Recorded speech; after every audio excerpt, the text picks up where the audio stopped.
Jadi, apa yang dipikirkan oleh Kementerian Kesehatan, misalnya lebih mendahulukan upaya kesehatan, itu bagian terkecil dari solusi besar di bidang kesehatan. Maka ketika kita berpikir tentang import dokter, itu adalah persoalan kecil. Tapi itu akan memberi perhatian besar dan waktu kita habis sehingga kita lupa dengan persoalan lebih besar, yaitu lingkungan, perilaku, dan genetik tadi. Padahal di sini persoalan terbesar dan persoalan itu jawabannya ada pada setiap orang. Bisa dikatakan impor dokter itu bukan satu-satunya solusi? Bahkan itu solusi yang paling jauh, yang tidak jauh dipikirkan lebih dulu, tidak perlu. Karena sakit tidak sakit yang menentukan itu adalah kita bersama. Karena persoalannya persoalan kita bersama, bukan persoalan orang. Tapi ketika kita menemukan solusi dini, itu membuat kita tidak menemukan sebabnya. Rakyat Indonesia didorong untuk mandiri. Padahal tanggung jawab negara, state responsibility untuk menjaga, memberikan pelayanan kesehatan rakyat. Jadi tikungan tajam menuju health industry nasional, kemandirian pelayanan kesehatan, dihapuskannya mandatory spending, terjadi penumpukan kekuasaan pada tangan Menteri Kesehatan, dilemahkannya bahkan dihapuskannya lembaga-lembaga independen seperti Konsil Kedokteran Indonesia, dibubarkan, diganti menjadi Konsil Kesehatan Indonesia. Padahal putusan MK itu clear and sangat jelas bahwa Konsil Kedokteran Indonesia itu harus dipisahkan dari Konsil Tenaga Kesehatan atau Konsil Kesehatan. Dilemahkannya kolegium, kemudian dilemahkannya fungsi dan peran organisasi profesi, kemudian yang namanya pendidikan dan pelatihan berkelanjutan, kemudian itu tidak lagi menjadi otonomusnya. Itu alasan Anda mendampingi para dokter Indonesia untuk mengajukan judicial review undang-undang kesehatan? Ya, itu dalil dan basis argumentasinya. Jadi kenapa itu tikungan tajam? Karena health industry, adanya penghilangan mandatory spending, dan itu punya efek yang sangat besar karena itu adalah... Anda menyaksikan Just Talk, Justice Talk Show. Bincang-bincang keadilan, politik, hukum, ekonomi, dan budaya bersama Hadi Priyono dari Jurnal Politik TV yang diberdayakan oleh visibangsa.com. Media merdeka mencerahkan bangsa. Pemirsa, berjumpa lagi dalam bincang spesial Jurnal Politik TV. Just Stop. Bincang-bincang keadilan seputar dunia politik, hukum, kesehatan, pendidikan, dan budaya. Isu-isu soal hak-hak kesehatan selalu mencuat dan tetap menjadi isu yang seksi mulai dari masa-masa pemilu, pilkada, pilpres, dan seterusnya. Dan selalu isu-isu kesehatan menjadi alat untuk mendapatkan atau menaikkan elektabilitas para kandidat, pimpinan kepala daerah, para calon wakil rakyat, termasuk para calon presiden. Nah, isu-isu kesehatan ini tentu saja tetap menarik untuk kita telaah, tetap menarik untuk kita diskusikan. Kali ini kita ingin bincang-bincang dengan dua tokoh yang akan coba menggali soal kedaulatan dokter, kedaulatan kesehatan di tanah air. Ada Dr. Abidin Shah Siregar, sosok yang sangat paham di dunia kesehatan. Beliau juga punya sejumlah pengalaman birokrasi penanganan kesehatan oleh pemerintah. Dan ada Muhammad Joni, advokat yang juga kerap mendampingi para dokter, mendampingi Ikatan Dokter Indonesia seputar masalah-masalah hukum kesehatan.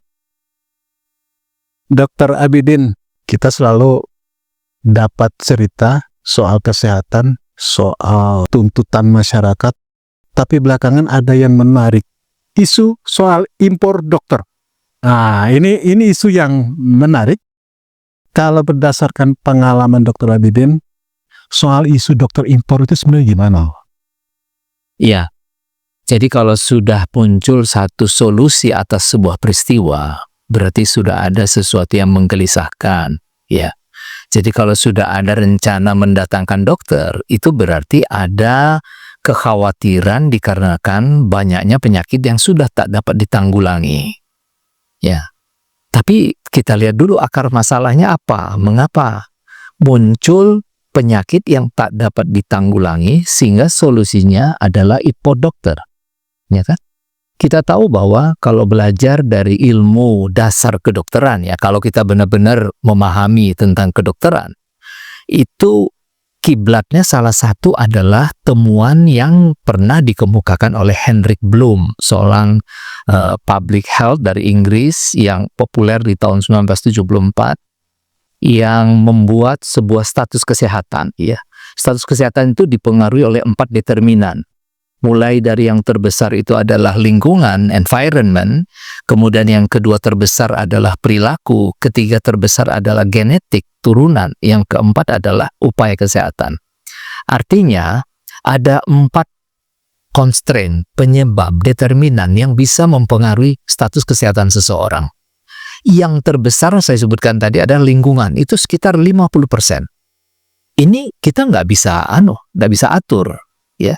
Yang kedua perilaku 30%. Itu sayanya, akunya.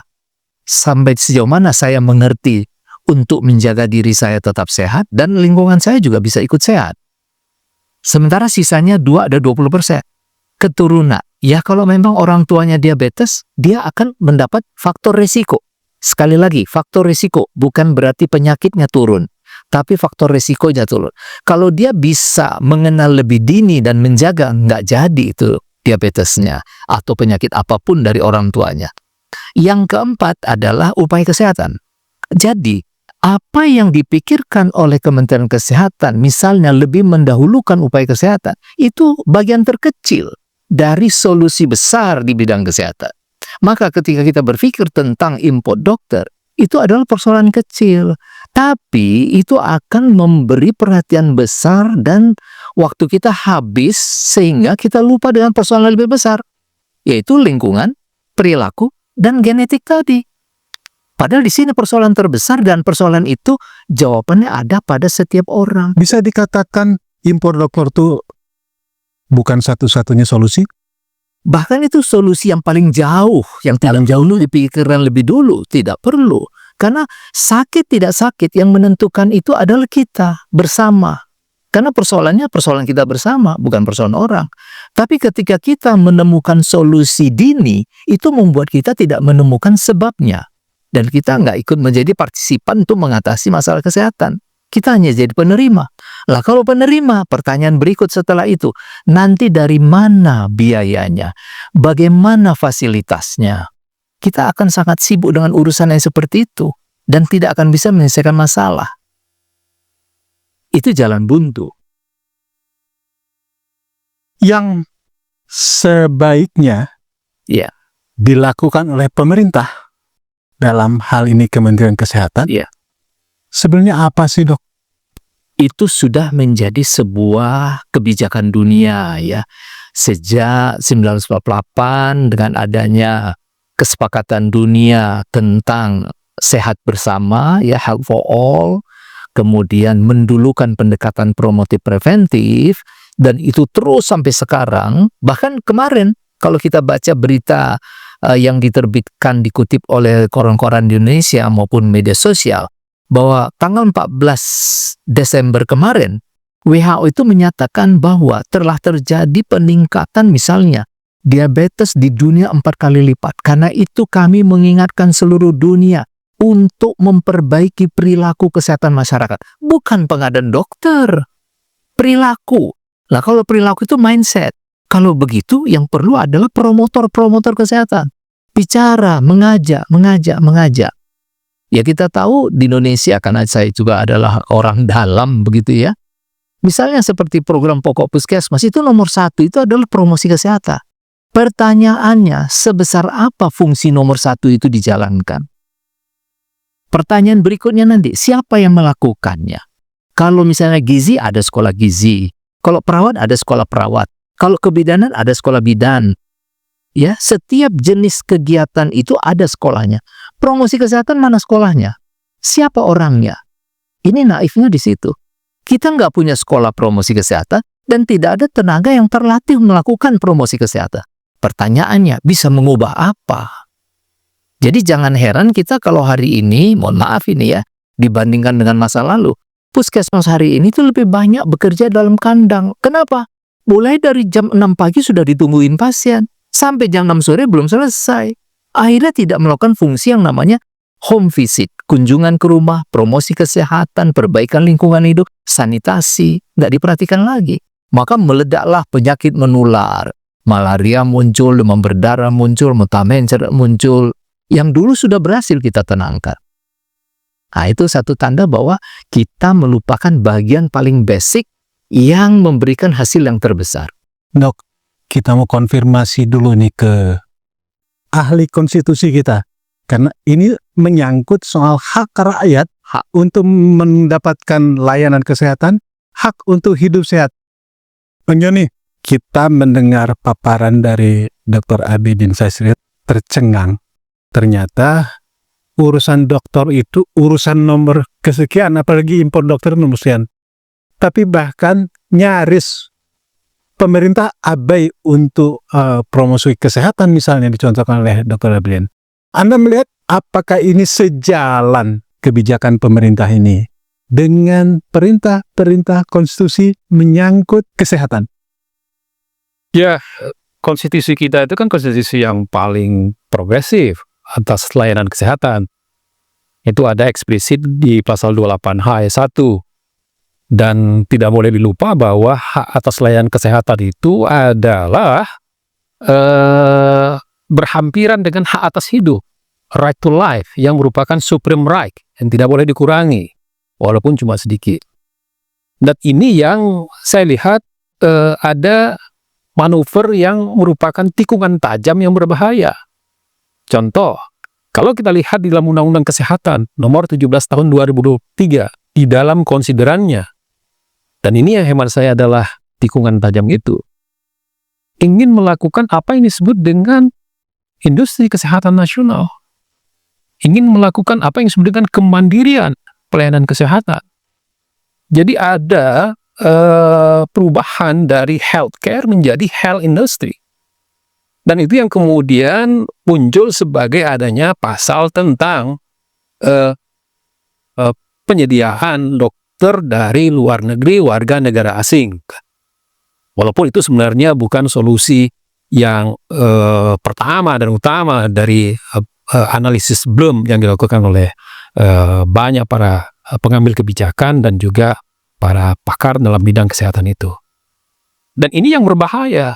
Akibatnya, maka yang diutamakan adalah upaya kesehatan, bukan penataan lingkungan. Kita tidak punya bagaimana penataan lingkungan dalam hal ini adalah perkotaan, kesehatan perkotaan misalnya. Itu yang mesti dibenahi.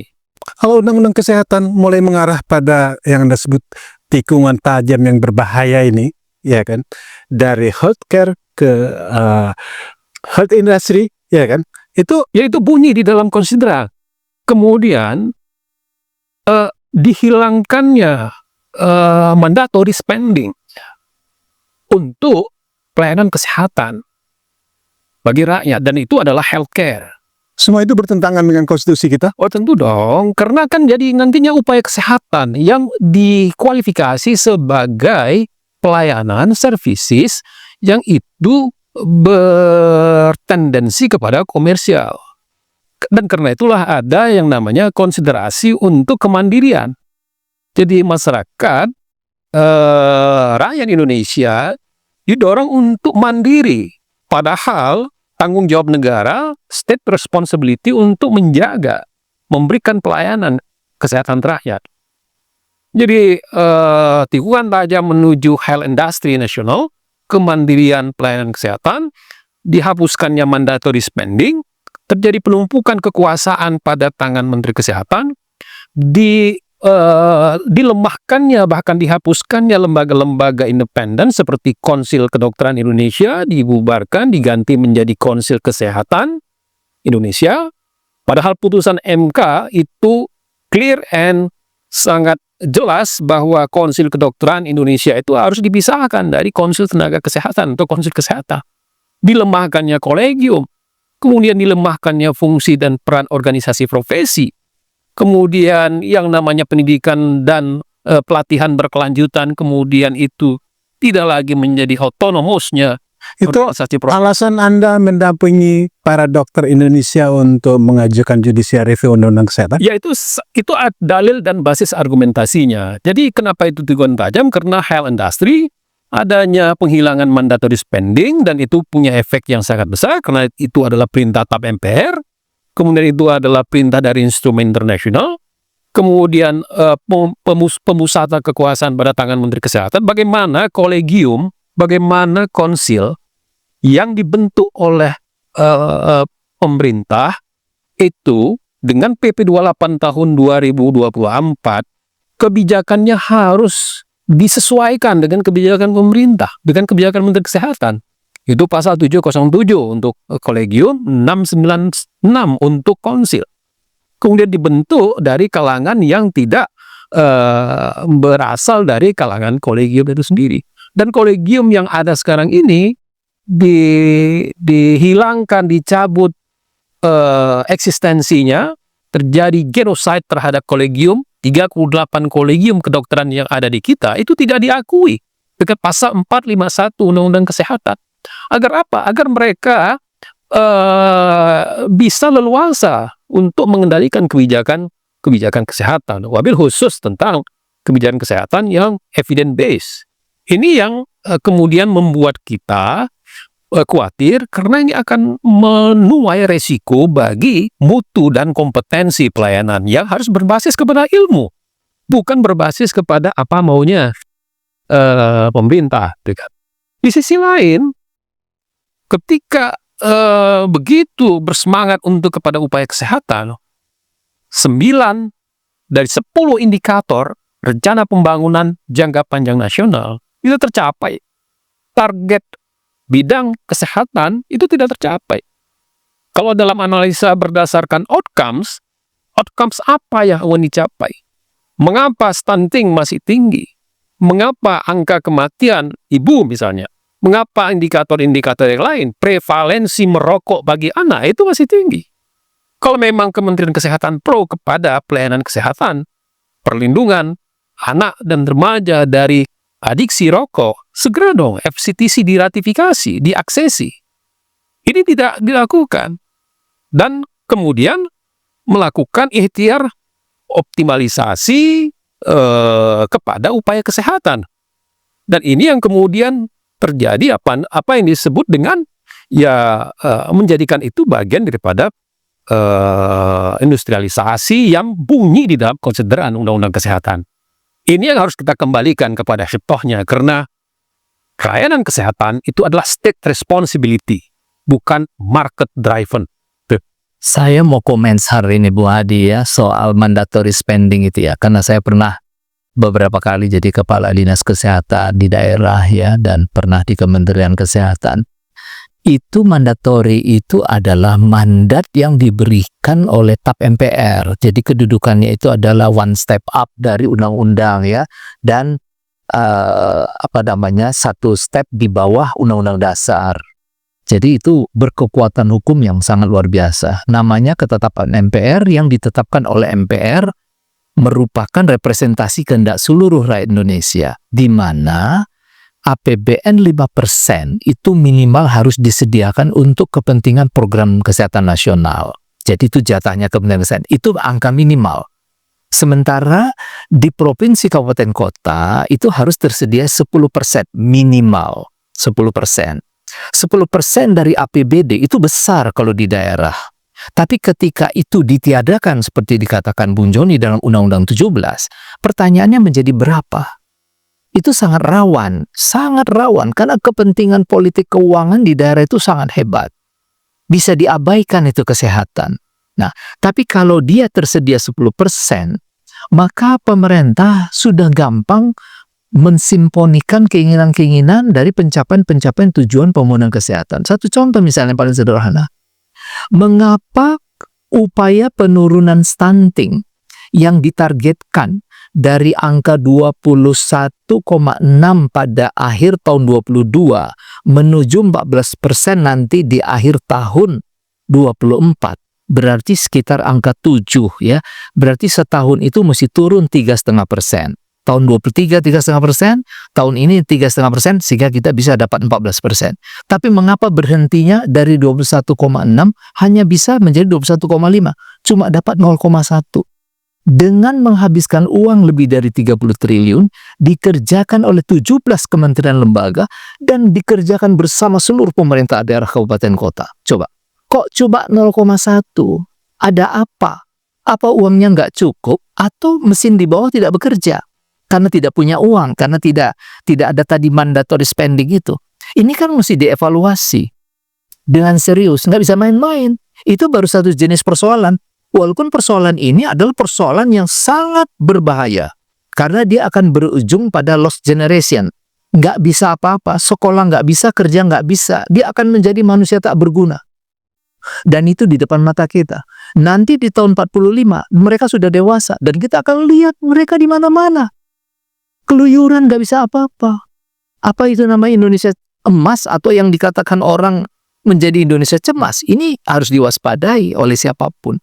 Artinya, tolong transformasi kesehatan ini dievaluasi kembali. Saya setuju dengan pandangan hukum tadi. Dievaluasi kembali. Sebenarnya hukum memerintahkan apa? Ya, tadi disebut Undang-Undang Dasar 45, pasal 28, huruf H ya, bahwa kesehatan adalah hak daripada setiap warga Indonesia. Hak. Kalau hak jangan dicabut dong.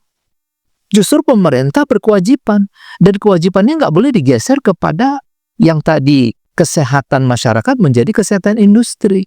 Industri itu sangat membutuhkan anggaran yang besar dan membelakangkan persoalan yang terbesar. Seberapa bahaya itu bergesernya dari layanan kesehatan ke malah ke jadi industri kesehatan itu? Begini, kita ini sejak dahulu sudah sehat. Kenapa? Karena alam ini sesungguhnya kontribusi untuk hidup sehat. Air bersih dari alam, udara sehat dari alam, lingkungan bersih dari alam. Yang merusak itu kan manusia. Artinya hanya tinggal memperbaiki cara berpikir manusia, kita bisa berpindah ke dunia yang sehat tanpa membutuhkan alat-alat industri kesehatan. Alat-alat industri kesehatan itu sebenarnya refleksi dari ketidaktahuan masyarakat sehingga jatuh sakit. Itu sebabnya sekarang ada istilahnya triple burden disease. Penyakit menular yang dulu sudah berhasil kita turunkan, rendahkan, sekarang menjulak lagi. Kenapa? Lingkungan memburuk. Air bersih tidak tersedia. 40 juta orang Indonesia itu nggak punya air bersih. Padahal kalau dia tidak punya air bersih, maka dia akan sering terinfeksi. Kalau terinfeksi berulang, namanya reinfeksi. Kalau reinfeksi ini terjadi pada usia di bawah 5 tahun, itu jatuh stunting. Jadi menjadi jatuh stunting itu bukan hanya orang lahir. Orang yang sudah lahir juga bisa kena stunting. Ini yang harus diwaspadai oleh setiap orang. Satu. Yang kedua, penyakit-penyakit yang dulu datang dari Afrika, dari Cina, dari India misalnya, ya seperti HIV, SARS, dan sebagainya itu, dulu hanya 1-2 kasus, sekarang seluruh provinsi sudah kena.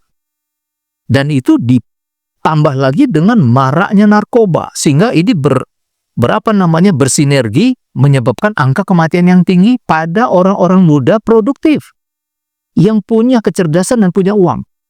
Ini rusak hari ini.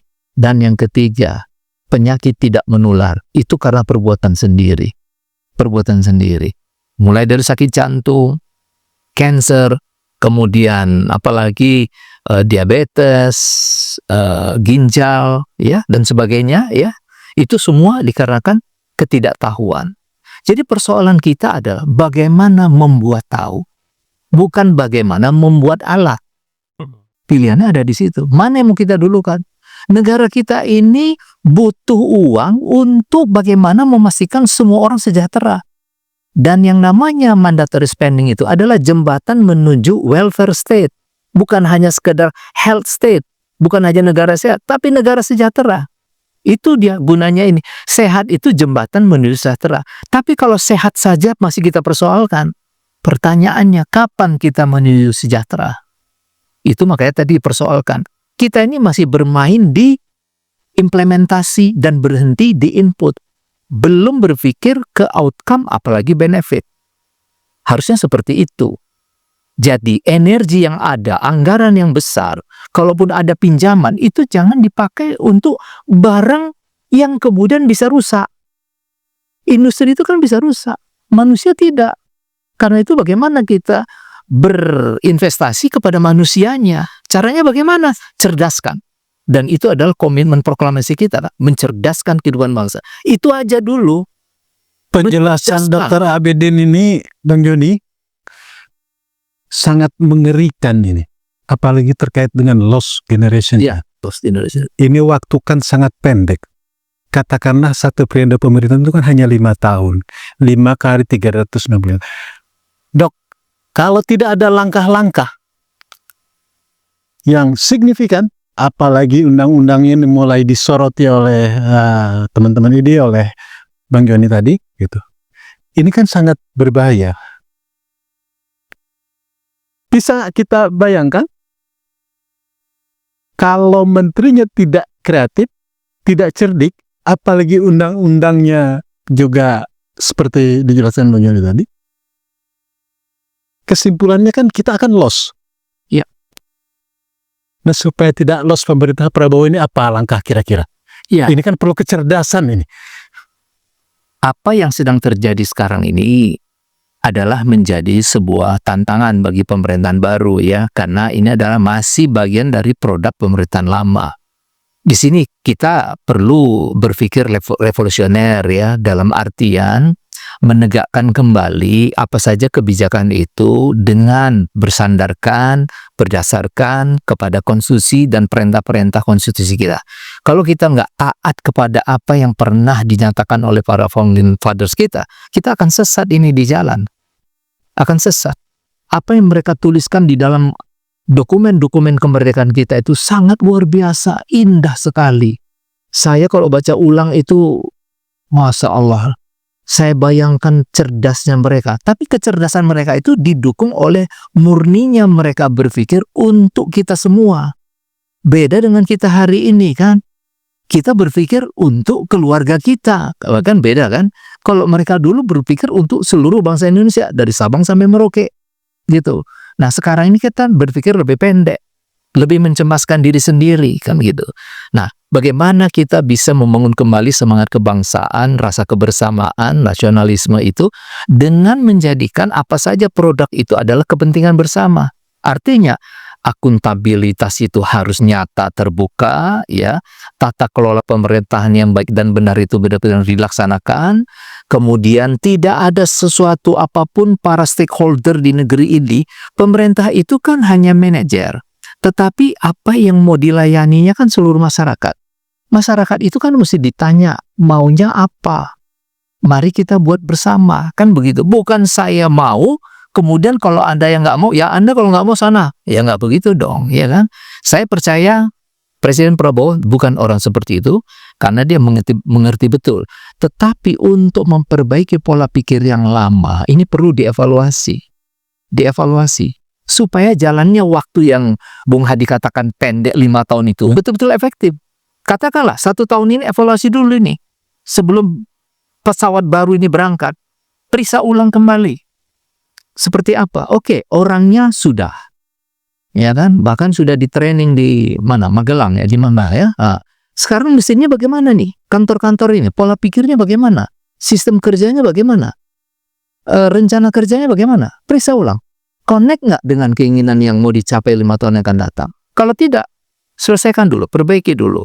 Kira-kira begitu. Anda libatkan kampus. Saya melihat sekarang sepertinya kampus-kampus nggak dilibatkan, pemikir-pemikir strategis tidak dilibatkan. Tiba-tiba ujuk-ujuk aja kementerian lembaga mengeluarkan quick win-nya, ya, rencana cepatnya, rencana 100 hari gitu. Tapi nggak pernah kedengaran ini didiskusikan dengan stakeholder. Kalau kesehatan misalnya, ngomong nggak dengan ID, ngomong nggak dengan PDGI, ngomong nggak dengan IAI, apoteker, ngomong nggak dengan IB, dengan PPNI, perawat.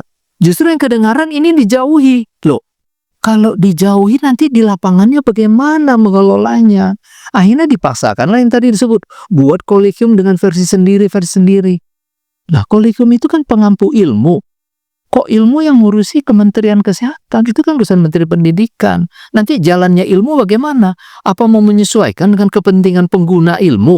Wah, itu pakai kiat apa? Kan begitu. Nah, ini harus benar-benar kita hati-hati, harus terimalah kenyataan bahwa yang saya kerjakan tuh nggak sebanyak itu. Dokter ingin mengatakan Pak Prabowo harus berani berpikir revolusioner seperti dokter sebut. Kalau tidak, Pak Prabowo terancam kegagalan ini. Setiap kita itu menjadi maju karena terancam gagal. Ini kita harus harus berpikirnya begitu ya. Tantangan hidup kita ini menjadi indah karena kita tidak ingin gagal, kan gitu. Tapi ingat, gagal itu jauh lebih mudah daripada sukses. Dan tantangan itu kita butuhkan untuk membuat kita mahir. Tetapi kita harus menemukan dulu tantangannya apa, persisnya apa. Jangan kita menganggap tantangan kita itu adalah harimau, ternyata yang mau datang makhluk yang lain. Salah kita nanti, salah perhitungan, kan begitu. Ya Anda tahu, kolega-kolega dokter ini kan sebenarnya cinta juga sama Pak Prabowo ini kan. Kira-kira apa langkah-langkah kolega-kolega para dokter agar tidak menemui kegagalan ini? Ya, jadi representasi daripada Pak Prabowo itu kan tentunya adalah para pembantunya ya, Menteri Kesehatan lah dalam hal ini ya, Menteri Kesehatan, Menteri Kependudukan, Menteri Sosial, begitu ya, Bappenas. Itulah representasi kepentingan beliau untuk kesehatan masyarakat Indonesia. Tentu kan harus juga dilihat sejauh mana ini kompetensi beliau-beliau ini ya. Kompetensi beliau-beliau. Saya tidak ingin mengatakan bahwa menteri itu harus berilmu yang sama dengan pekerjaannya. Tetapi tentu itu lebih baik. Ya kan? Daripada tidak sama. Kan begitu ya. Lebih bagus. Artinya jangan coba-coba. Kita nggak bisa mengatakan, oh di sana kan menterinya bukan dokter. Loh, di sana itu sudah dirapikan oleh para dokter. Sehingga yang dibutuhkan kemudian adalah manajer. Kita hari ini apa yang kita butuhkan? Siapa yang kita butuhkan? Kita masih butuh orang yang mengerti bidang kesehatan itu secara persis, sehingga bisa menata secara tepat. Persis dan tepat itu butuh. Karena apa? Karena negeri ini penduduknya banyak, wilayahnya luas, uangnya sedikit. Orang ahlinya terbatas. Karena itu kita butuh pendekatan yang katakanlah smart. Nah, Pak Prabowo adalah orang yang smart. Jadi harus kita ikut seperti apa harapan beliau. Dan para dokter siap ya mendukung Pak Prabowo ya? Sudah pasti. Kita dari berbagai aspek ya. Saya di Lemhanas dalam grup tim kesehatan juga kasih masukan kepada beliau ya, dengan berbagai macam-macam pandangan. Bahkan misalnya contoh begini, bicara soal tentang kesehatan tadi. Salah satu yang kita inginkan itu tadi disinggung soal rokok misalnya. Itu di dalam pasal-pasal itu selalu ada sanksi. Merokok di tempat umum dikenakan ancaman penjara 3 bulan dan denda 50 juta. Jadi ada sanksi. Buang sampah sembarangan ada sanksi. Buang ludah sembarangan ada sanksi. Ya, semuanya ada sanksi. Pertanyaannya, kapankah kita mendengar sanksi-sanksi ini menjadi sebuah langkah hukum praktis di lapangan? Law enforcement-nya tak nampak ya? Nggak ada. Sehingga apa yang terjadi? Angka TB Indonesia menjadi nomor 2 tertinggi di dunia. Ya, di atas kita itu India, di bawah kita itu Cina. Tapi malu dong. India 1,3 miliar, Cina 1,5 miliar, kita nggak sampai 300 juta, juara 2. Jangan-jangan sudah semua sakit paru ini. Lah kalau kita semua sudah kena TB, kekuatan daya tubuh kita ini apa? Berapa tahun lagi kita ini tahan hidup di muka bumi ini? Hati-hati kita dengan situasi ini. Jawabannya bukan mendatangkan dokter asing atau mendirikan banyak rumah sakit, tapi bagaimana membangun cara berpikir yang benar, punya tanggung jawab sosial yang tinggi.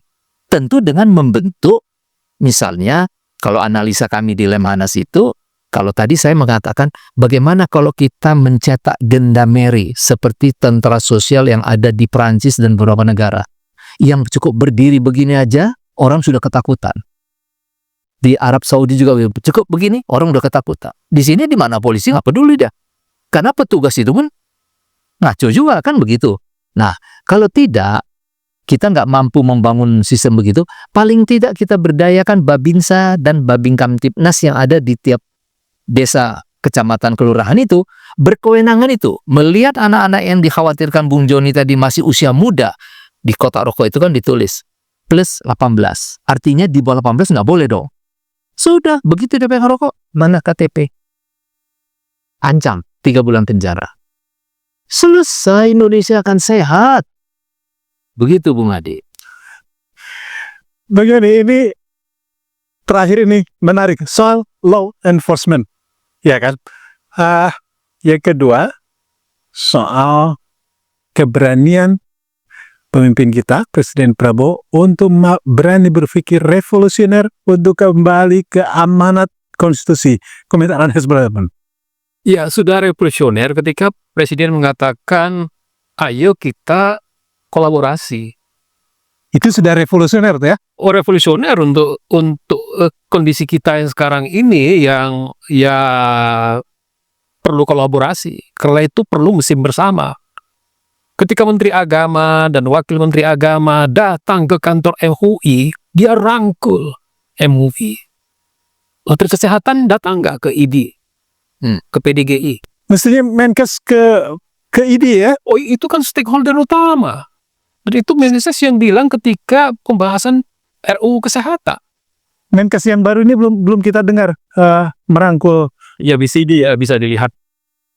Kan cuma itu. Kolegium kedokteran dan banyak kolegium yang lain, kolegium kedokteran gigi, kenapa dihabiskan dengan undang-undang pasal 451?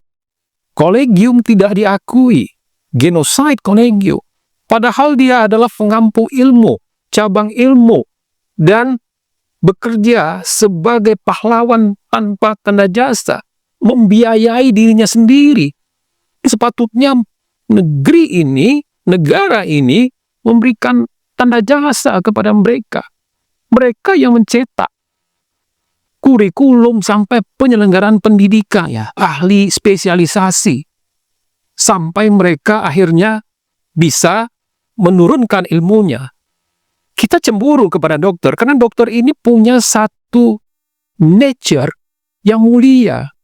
Dia wajib mengajarkan ilmunya kepada sejawat dan juniornya. Dan dia wajib terus menambah ilmunya. Kalau tidak, dia bukan dokter secara etik dan moral sebagai nature-nya kedokteran. Jadi kolaborasi, rangkullah semua stakeholder. Pulihkanlah kembali kolegium-kolegium itu pada fungsinya.